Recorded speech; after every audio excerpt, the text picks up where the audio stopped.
Hello friends, आज हम class 10th का जो 2022 में एग्ज़ाम हुआ था, आपका जो सब्जेक्ट है फुटकर बिक्री, जिसे हम बोलते हैं डिटेल। तो आज हम इस वीडियो में इस पेपर का कंप्लीट सॉल्यूशन देखेंगे। पहले मैं आपको दिखा देता हूं कि मैंने इसका सॉल्यूशन पहले से मैं कर चुका हूं। तो ये सॉल्यूशन है, आप देख सकते हो, जो 2022 में हुआ था।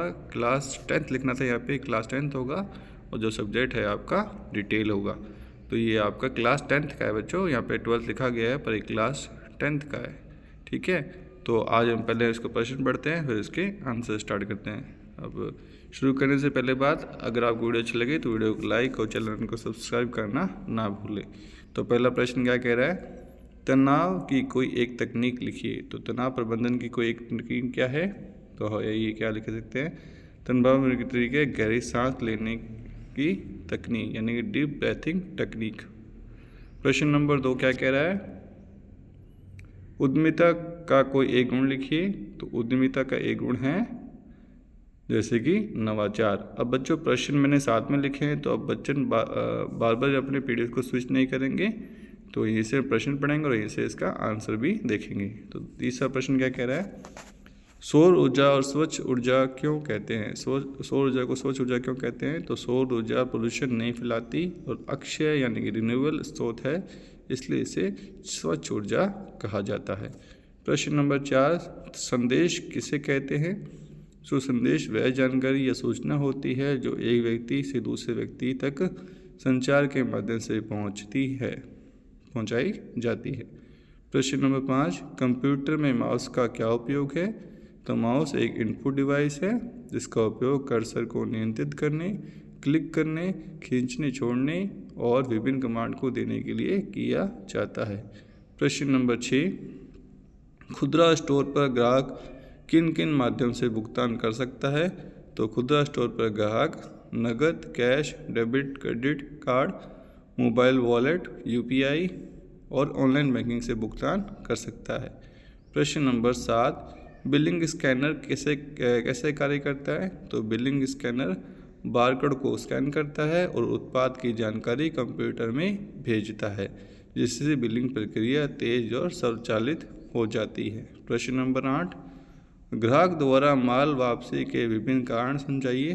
तो वापस क्या कारण हो सकते हैं, उत्पाद में खराबी, गलत उत्पाद की डिलीवरी, उत्पाद ग्राहक की अपेक्षा के अनुसार नहीं, समय पर डिलीवरी न होना। प्रश्न नंबर 9 क्या कह रहा है, टीम वर्क का महत्व लिखिए।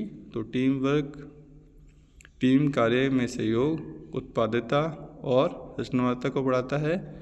यह समस्याओं को हल करने और लक्ष्य को तेज़ी से प्राप्त करने में मदद करता है। प्रश्न नंबर 10 पे जाने से पहले हम प्रश्न नंबर 10 कहाँ से पढ़ेंगे, प्रश्न बुक से, ताकि बच्चों आपको लगे कि हम वही प्रश्न सॉल्व कर रहे हैं। तो प्रश्न नंबर 10 क्या कह रहा है, क्रेडिट बिक्री को विस्तार से समझाइए। तो देखो प्रश्न क्या है, क्रेडिट बिक्री को विस्तृत समझाइए। तो इसका आंसर हुआ, क्रेडिट बिक्री में ग्राहक को तत्काल भुगतान करने की आवश्यकता नहीं होती, बल्कि यह निश्चित समय बाद भुगतान करता है। यह बिक्री व्यापारियों के लिए ग्राहकों को आकर्षित करने का एक महत्वपूर्ण तरीका है, लेकिन इसमें भुगतान न मिलने का जोखिम भी होता है। प्रश्न नंबर 11, माल वापसी माल परिवर्तन में अंतर स्पष्ट कीजिए। तो माल वापसी क्या होता है, जिसे हम बोलते हैं प्रोडक्ट रिटर्न। ग्राहक उत्पाद को वापस करता है और धन वापसी प्राप्त करता है। और जो माल परिवर्तन क्या होता है, उसमें बोलते हैं प्रोडक्ट को एक्सचेंज करना। कोई भी सामान को हम दोबारा दूसरे प्रोडक्ट उसकी जगह एक्सचेंज करके ले आते हैं, जैसे ग्राहक उत्पाद बदलकर दूसरा सामान या अलग उत्पाद प्राप्त करता है।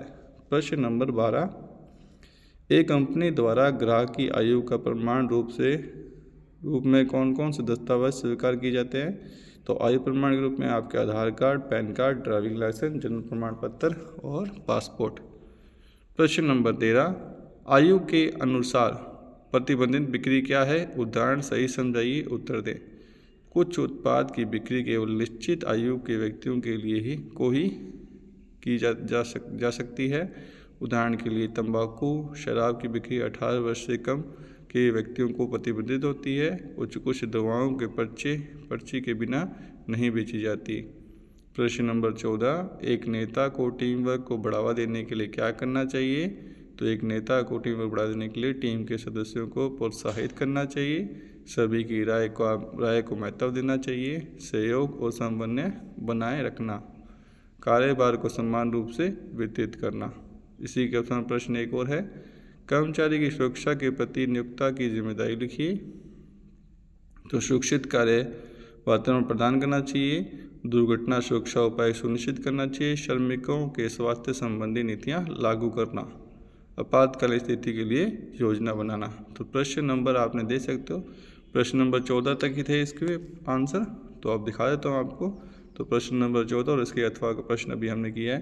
तो आज हमने, आप देख सकते हो, जो आपके 2022 में एग्ज़ाम हुआ था रिटेल का क्लास 10th का, उसका आज हमने कंप्लीट सोल्यूशन देखा। वीडियो बच्चों आपको ये अच्छी लगी तो वीडियो को लाइक और चैनल को सब्सक्राइब करना ना भूलें। मिलते हैं ऐसे ही नेक्स्ट वीडियो में, तब तक के लिए बाय, धन्यवाद।